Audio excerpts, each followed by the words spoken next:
The next thing would be learning songs note for note versus the struggles that you have or the realism of playing. And this is a really great topic of conversation that we should probably look at least a little bit. Before there was YouTube, there was a bunch of people like me that were learning songs by ear from a buddy, maybe from a magazine, maybe not. And that's how we learned how to play. So everything wasn't always exact, okay? Then YouTube came and you got all these YouTubers now that are going, or people on YouTube, I should say, not YouTubers, but people on YouTube. That's not how so-and-so played whatever. And here's the thing that I always think is really interesting is when you, for instance, if you watch Jimmy Page play Whole Lotta Love live, it's not exactly the same as it was on the studio version, right? The solo's not going to be the same. You listen to the Allman Brothers play whatever, In Memory of Elizabeth Reed. The song's not even close. Well, the structure is kind of close, but then the rest of it's just a jam, right? You listen to Randy Rhoads play Crazy Train, he's got the solo a certain way on the record, and then you listen to live audio. I've never really seen video, but live audio of him playing, and the solo isn't the same. So your job is to decide how accurate you feel like it needs to be.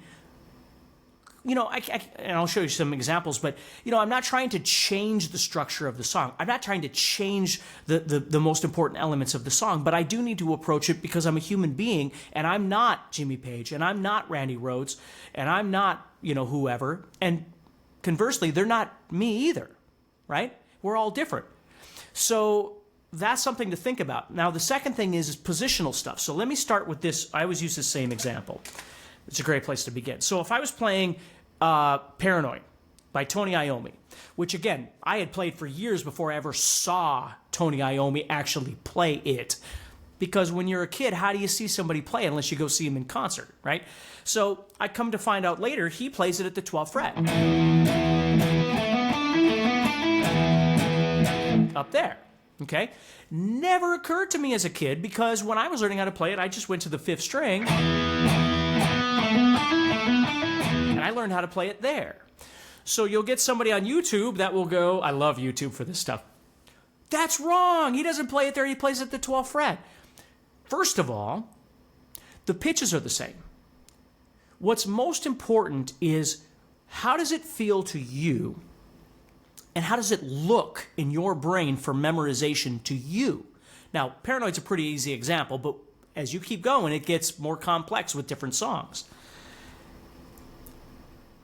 One's not right or wrong. It's just I'm not playing it in the same position that Tony Iommi is, and I have never lost an ounce of sleep on that. It's never bothered me in the least.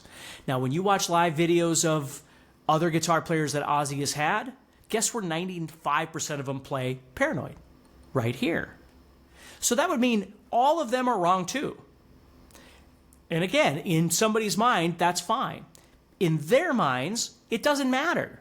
As long as they're playing it the way it sounds good to them, the way it makes sense in their brain, they're good to go and they're doing their thing. So that's step number one is positional. When you're learning other people's songs, now if I'm playing,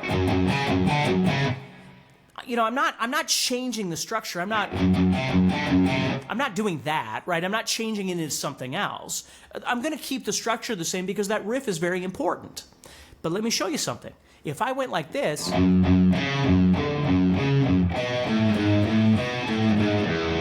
which is the riff, now watch. So one time I'm playing the A up here, and one time I'm playing the A here. Which is right? And the answer is, who frickin' cares? What matters is what makes sense to you, what feels good to you, because you're the one that has to play it. You might be the one that has to perform it on stage. Who cares what some YouTube dude thinks? It doesn't make any difference. You're not changing it. You're, the structure of the song, you're playing it in a way that makes sense to you, that feels good to your fingers, in your brain. You see? Now, if it's important to you to play it exactly the same way that Randy Rhoads did, then God bless you. I think that's wonderful. Then do that. That doesn't make somebody else wrong, though.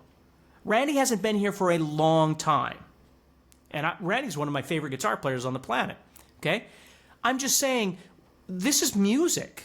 There's a million other things that are far more important than whether you're playing the A here or the A here. If that's where we're going to get stuck in the weeds, how are we ever going to finish the song? Right? So that's what you need to think about. And we could keep going with this. I mean, when it moves to the next thing, it goes D, E. Open chords, fifth string power chords. What do you want, right? And then you get to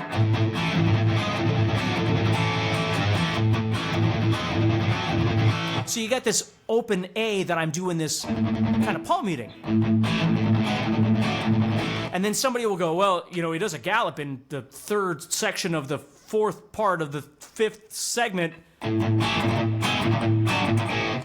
Okay, so that's what you're going to focus on. Now, again, I'm not saying that that's wrong.